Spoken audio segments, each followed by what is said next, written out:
نحمده ونصلي على رسوله الكريم اما بعد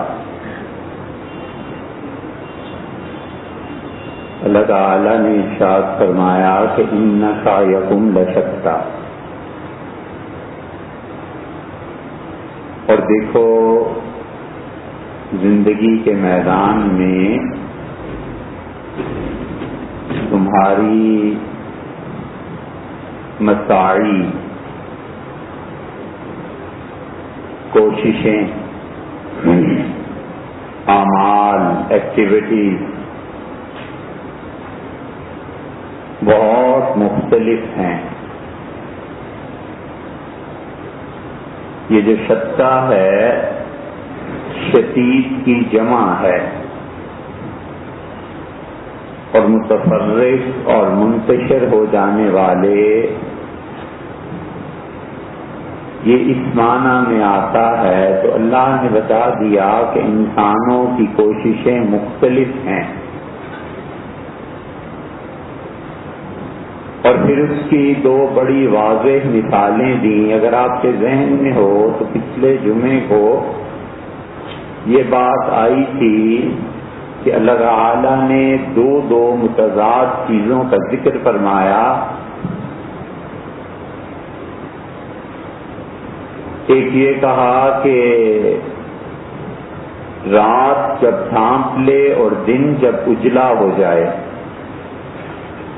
فما خلق الذکر والانثی، اور عورت اور مرد جنہیں اللہ نے مختلف پیدا کیا۔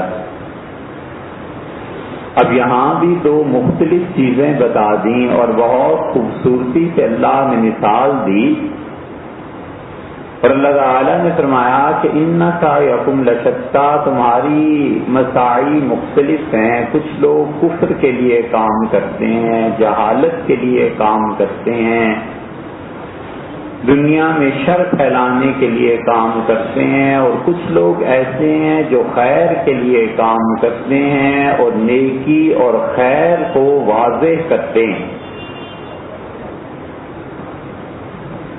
پہلی مثال دی کہ فاما من آتا، وہ آدمی جس نے خرچ کیا، ایک، واتقا، اور اللہ سے ڈرا، دو، وصدق بالحسنی، اور اس نے زندگی میں سچائی کو سچ کہا، فسنیسرہ للیسری، ان تین کاموں کا کرنے والا آدمی ہم اس کے لیے زندگی کی راہ آسان کر دیں گے۔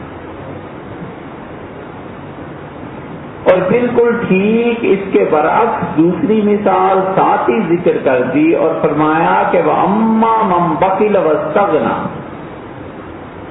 جس آدمی نے خرچ کرنے کے مقابلے میں بخل کیا، اور بجائے اس کے کہ خدا سے ڈرتا، اسے پرواہ ہی نہیں ہوئی کہ زندگی کس مسلک اور کس دین پہ گزار رہا ہے، وَكَذَّبَ بِالْحُسْنَىٰ، اور بجائے اس کے کہ سچائی کو سچ کہتا، اس نے سچائی کو جھٹلا دیا، فَسَنُيَسِّرُهُ لِلْعُسْرَىٰ، تو گناہ کی راہ اور خدا کی نافرمانی کی راہ ہم اسے یہی توفیق دے دیں گے۔ تو دونوں مثالیں دے دی اور فرمایا جو شخص خرچ کرتا ہے، اللہ کی راہ میں خرچ کرنے کا کوئی بھی بظاہر فائدہ نہ ہوتا، تو حضور صلی اللہ علیہ وسلم نے جو دو چیزیں بتائی ہیں، کمال کی بتائی ہیں، آپ نے فرمایا کہ دیکھو خدا کی راہ میں خرچ کرتے رہنا تو غضب ربکم، یہ جو گناہ کر کر کے تم اللہ کے غضب اور غصے کی آگ کو بھڑکا دیتے ہو نا، یہ خرچ کرنا اس آگ پہ پانی ڈال دیتا۔ اور دوسرے فرمایا وَأَمِّيتَتِ السُّوءِ، اور ذلت کی موت سے یہ بچا لیتا ہے۔ اس سے بڑھ کر ذلت کی موت کیا ہو سکتی ہے کہ آدمی عمر بھر چاہے ایمان پہ قائم رہے اور کچھ کرتا رہے اور موت کفر پہ آ جائے۔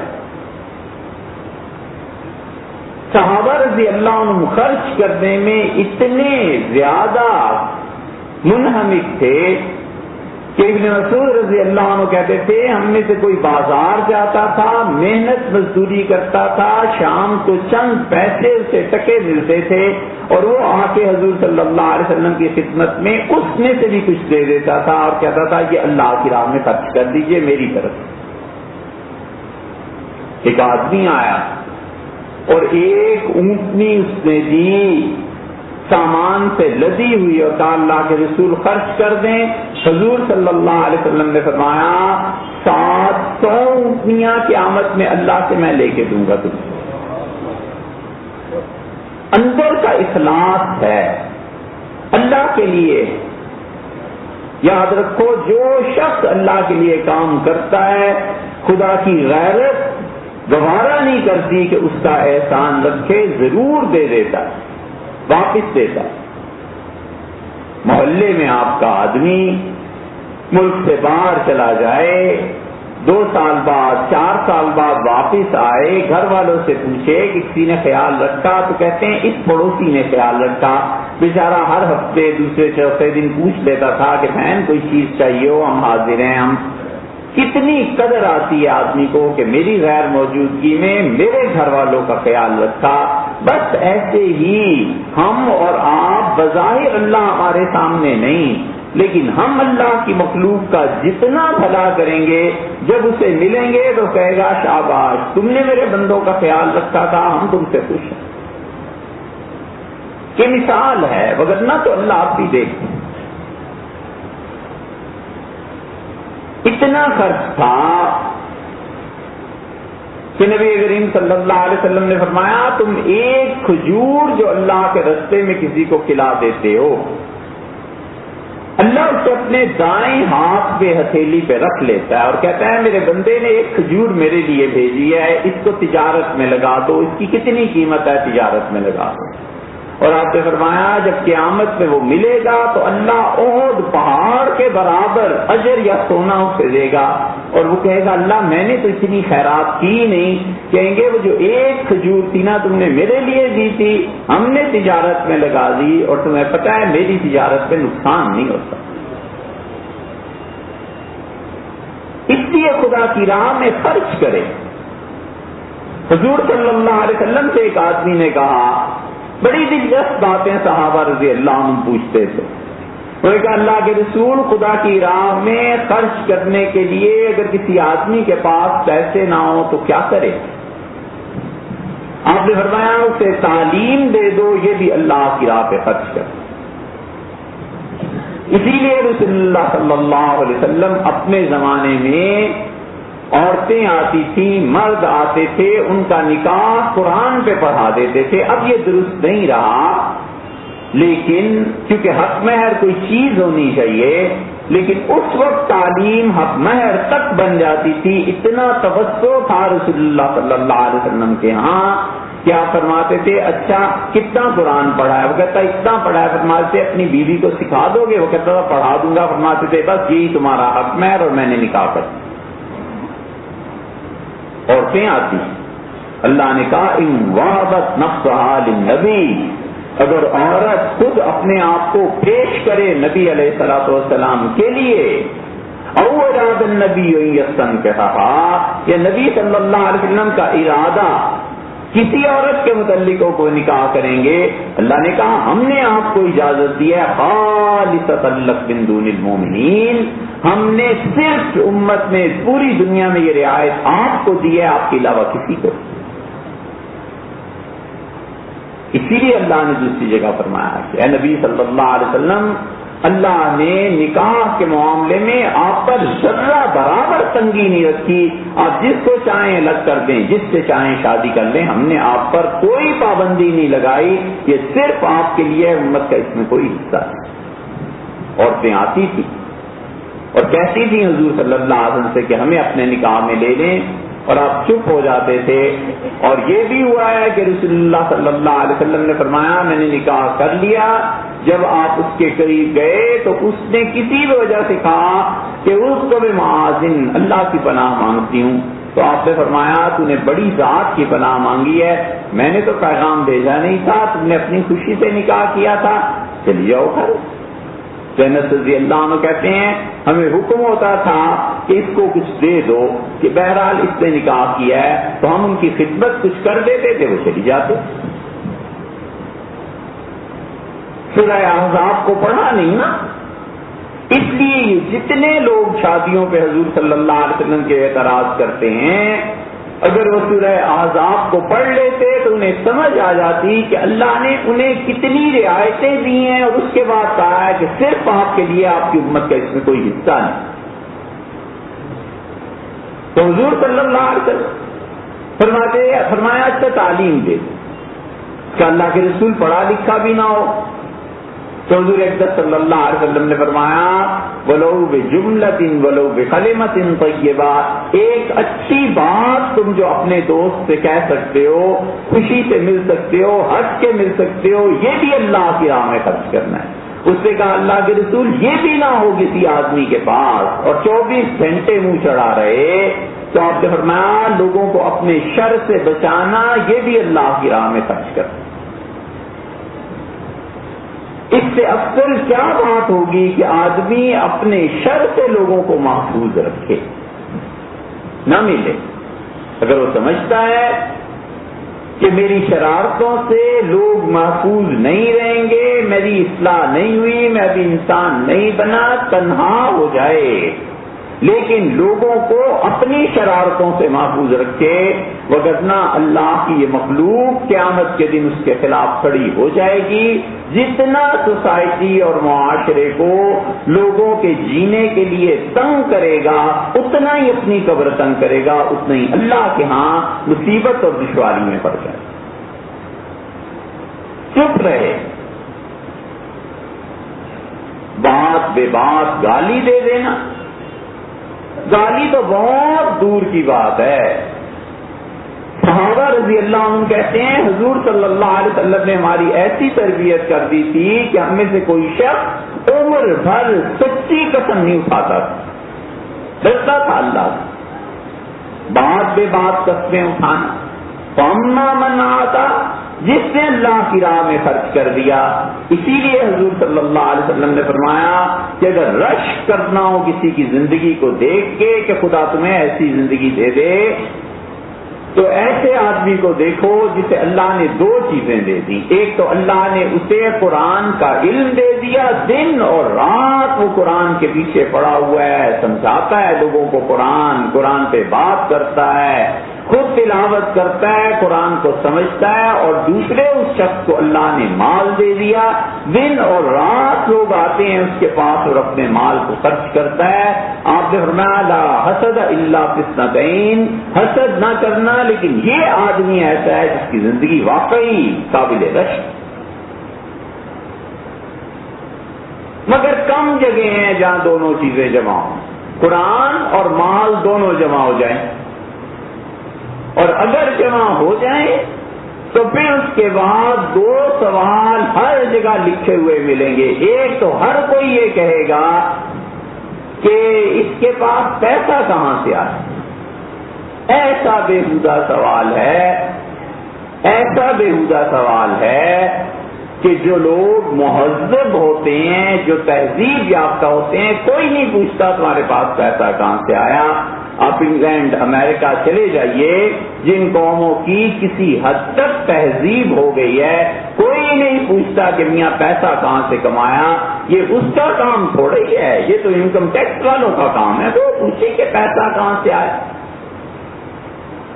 ابن مسعود رضی اللہ عنہ کہتے تھے، نہیں، ابو مسعود رضی اللہ، ابو مسعود بدری رضی اللہ عنہ کہتے تھے کہ ہم میں سے کوئی شخص حضور صلی اللہ علیہ وسلم کے زمانے میں ایک پائی خرچ کرنے کا روادار نہیں تھا، نہیں تھے اس کے پاس پیسے، اور اب حال یہ ہے کہ میں دیکھتا ہوں اللہ نے انہیں 1 لاکھ روپیہ دے دیا ہے جو ان کی سیونگ میں پڑا رہتا ہے، اور وہ اللہ کی راہ میں خرچ کرتے۔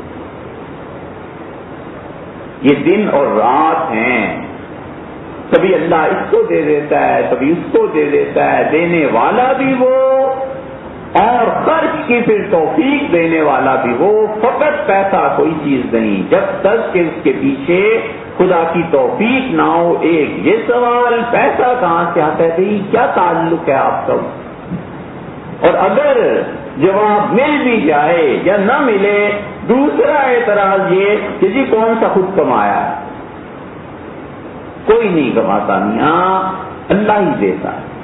این ممکن ہے کہ جس نے سارے مہینے محنت کی ہے اور پیسہ لے، تنخواہ لے خوشی سے، اور پتا چلے کہ بیوی اسپتال داخل ہو گئی، اسی شام کو سارا پیسہ نکل جائے. اللہ ہی دیتا ہے اپنے بندوں کو اور وہی کفیل ہے.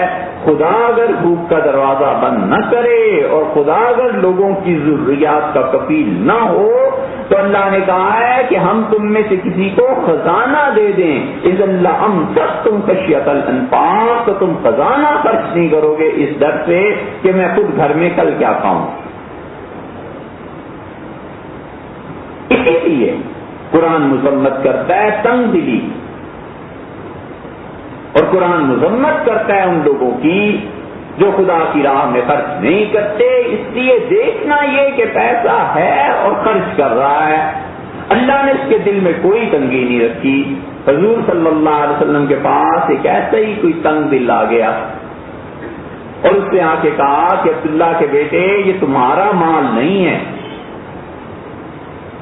سب جملے اس سے گئے، مطلب یہ تھا کہ لوگ تمہیں دیتے ہیں. اس نے کہا عبداللہ کے بیٹے یہ تمہارا مال نہیں ہے جو تم خرچ نہیں کرتے، مجھے بھی دو. حضور صلی اللہ علیہ وسلم نے فرمایا میرے پاس ہے نہیں، کہاں سے دوں. اس نے کہا تنگی کرتے ہو خرچ میں، مجھے نہیں دیتے، یہ تمہارا مال ہے.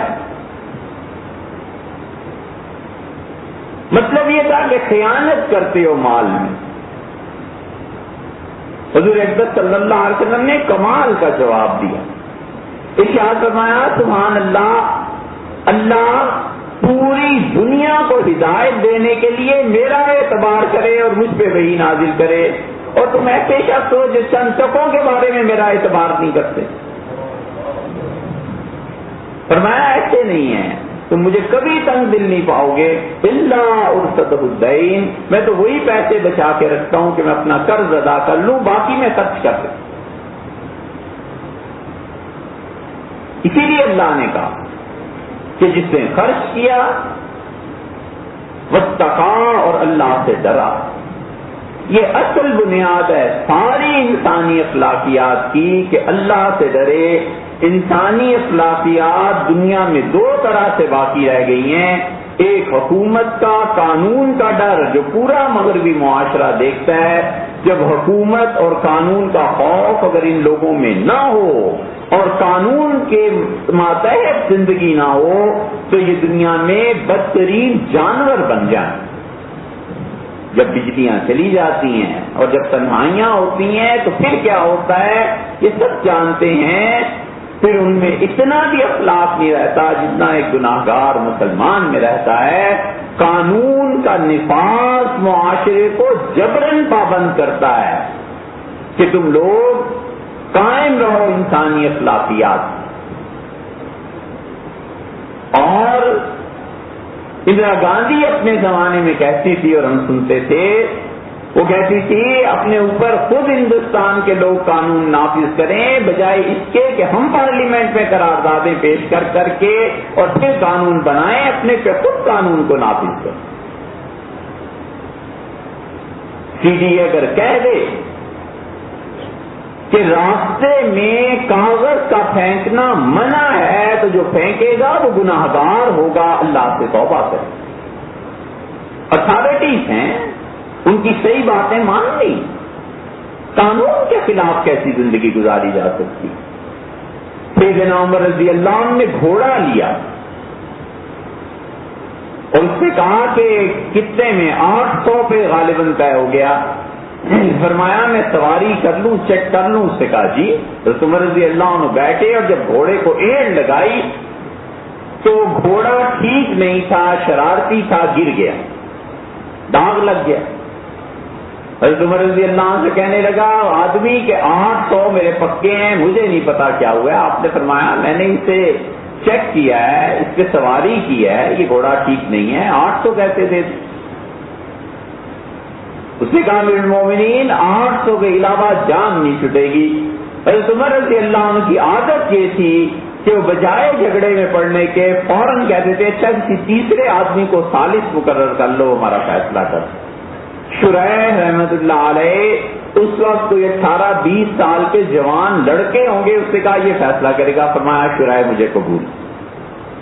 شریح نے کہا کہ امیر المومنین آپ بتائیں، بیان دیں. دونوں کے بیان سنے اور صرف ایک جرا کی. اس نے کہا آپ نے اجازت لے لی تھی اس پہ گھوڑے پہ بیٹھنے کی؟ حضرت عمر رضی اللہ عنہ کا ہاں اجازت لے کے بیٹھا تھا. تو ان کا دیکھو میاں اگر سودا ہو گیا ہوتا تو عمر کو اجازت کی ضرورت نہیں تھی، تمہیں دینے کی اجازت کی ضرورت نہیں تھی. جب سودا ابھی درمیان میں ہے اور گھوڑے میں عیب نکل آیا تو آج تو یہ نہیں دیں. شریح نے فیصلہ کیا. حضرت عمر رضی اللہ عنہ نے اور چیزیں اس کی دیکھی شریح رحمت اللہ علیہ کی، اور فرمایا اس لڑکے کو ہم قاضی مقرر کرتے ہیں. شاید 70 سال کے قریب وہ قاضی رہے. عبد الملک کے دور میں جا کے انتقال ہوا ہے.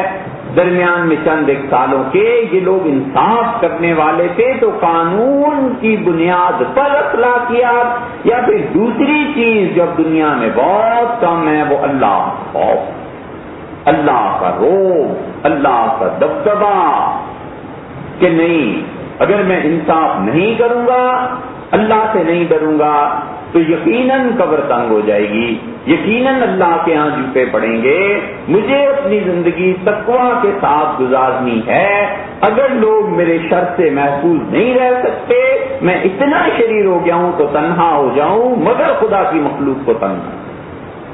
من آتا واتقا، اللہ نے کہا جو خرچ کرتا ہے خدا کی راہ میں، تقویٰ اختیار کرتا ہے، اپنی زندگی کو ٹھیک کرتا ہے. اسی لیے حضور صلی اللہ علیہ وسلم نے فرمایا تم مسلمانوں میں سب سے اچھا گھر وہ ہے جہاں کوئی یتیم بچہ پرورش پائے.